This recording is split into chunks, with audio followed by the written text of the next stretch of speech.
Christmas ದಿನವೇ ರಾಜ್ಯದಲ್ಲಿ ನಡಿಬಾರದಂತಹ ದುರಂತ ನಡೆದು ಹೋಗಿದೆ. ಕ್ರಿಸ್ಮಸ್ ದಿನವೇ ಚಿತ್ರದುರ್ಗದ ಜವನಗೊಂಡನಹಳ್ಳಿಯಲ್ಲಿ ಜವರಾಯನ ಅಟ್ಟಹಾಸ ಹೇಗಿತ್ತು? ಲಾರಿ ರೂಪದಲ್ಲಿ ಬಂದ ಜವರಾಯನಿಂದ ಸೀಬರ್ಡ್ ಬಸ್ ಸಂಪೂರ್ಣ ಸುಟ್ಟು ಕರಕಲಾಗಿದೆ. ಪರಿಣಾಮ ಬಸ್ನಲ್ಲಿದ್ದವರ ಪರಿಸ್ಥಿತಿ ಅಯೋಮಯ. ಬೆಂಕಿಯ ಕೆನ್ನಾಲಿಗೆಯಲ್ಲಿ ಒಟ್ಟು 9 ಮಂದಿ ಪ್ರಯಾಣಿಕರು ಸಜೀವ ದಹನವಾಗಿದ್ದಾರೆ.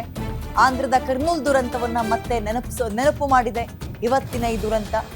ಬಸ್ನಲ್ಲಿದ್ದ 28 ಮಂದಿಯಲ್ಲಿ 14 ಮಂದಿಗೆ ಗಾಯಗಳಾಗಿದ್ರೆ 6 ಮಂದಿ ಏನಾದ್ರೂ ಅನ್ನೋದ್ರ ಬಗ್ಗೆ ಮಾಹಿತಿ ಸಿಗ್ತಾ ಇಲ್ಲ, ಕಣ್ಮರೆಯಾಗಿದ್ದಾರೆ.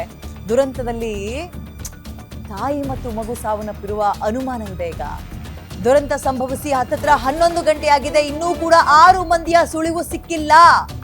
ಬಿಂದು, ಮಾನಸ, ಶಶಿಕಾಂತ್, ನವ್ಯ, ಮಸ್ರತ್, ಸೈಯದ್, ಜಮೀರ್ ಅನ್ನುವ ಪ್ರಯಾಣಿಕರು ಏನಾದ್ರೂ ಬಸ್ ಒಳಗ್ ಸುಟ್ಟು ಕರಕಲಾದ್ರ ಅಥವಾ ಸೇಫ್ ಆಗಿದಾರ, ಗಾಯಗಳಾಗಿದ್ಯಾ, ಎಸ್ಕೇಪ್ ಆದ್ರ, ಏನೂ ಕೂಡ ಮಾಹಿತಿ ಸಿಗ್ತಾ ಇಲ್ಲ.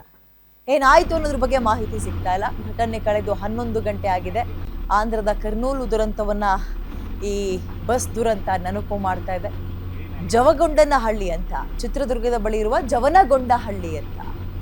ಈ ವರ್ಷ ನಿಜಕ್ಕೂ 2025 ಇಂತಹ ಹಲವಾರು ದುರ್ಘಟನೆಗಳನ್ನ ಕಂಡುಬಿಟ್ವಿ ನಾವು. ಹಲವಾರು ಕೆಟ್ಟ ಕಾರಣಗಳಿಗೆ ಸಾಕ್ಷಿ ಆಗ್ಬಿಟ್ವಿ. ಒಂದು ಕಡೆ ಕಾಲ್ ತುಳಿತದಿಂದ ಗುಂಪಾಗಿ ಸಾವು, ಮತ್ತೊಂದು ಕಡೆ ಈ ರೀತಿಯ ಬಸ್ ಆಕ್ಸಿಡೆಂಟ್ಗಳಿಂದ ಮಲಗಿದ್ದವರು ಅಲ್ಲೇ ಸುಟ್ಟು ಕರಕಲಾಗಿರುವಂತಹ ಘಟನೆ. ಸೀಬರ್ಡ್ ಅಂತ ಟ್ರಾವೆಲ್, ಅಂದ್ರೆ ಆ ಬಸ್ನ ಹೆಸರು, ಟ್ರಾವೆಲ್ ಏಜೆನ್ಸಿಯ ಹೆಸರು.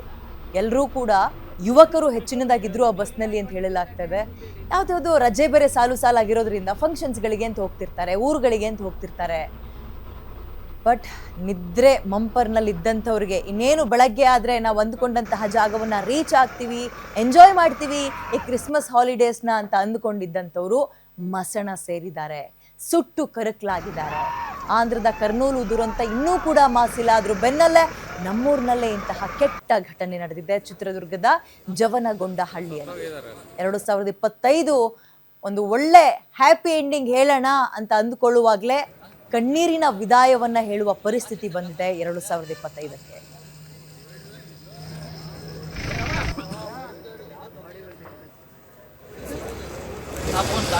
ಸತ್ತೋಗಿದ್ದಾರೆ.